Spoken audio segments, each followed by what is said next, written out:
జగన్ వ్యాఖ్యలపై NUDA chairman Kotamreddy Srinivasulu Reddy తీవ్రంగా మండిపడ్డారు. లెవెన్ రెడ్డి జగన్ కాస్త అయోమయం జగన్నాథం అయిపోయాడని సెటైర్లు వేశారు. చరిత్రలో తుగ్లక్ ఒకసారి రాజధాని మారిస్తే జగన్ 3 రాజధానులు మార్చాడని ఎద్దేవా చేశారు. లెవెన్ రెడ్డి గారు అంటే జగన్మోహన్ రెడ్డి గారు నాయన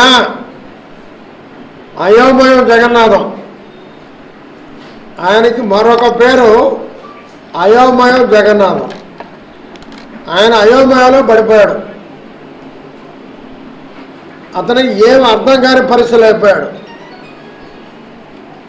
2019 ఎన్నికల్లో అమరావతి రాజధాని ఎన్నికలకు వచ్చాడు.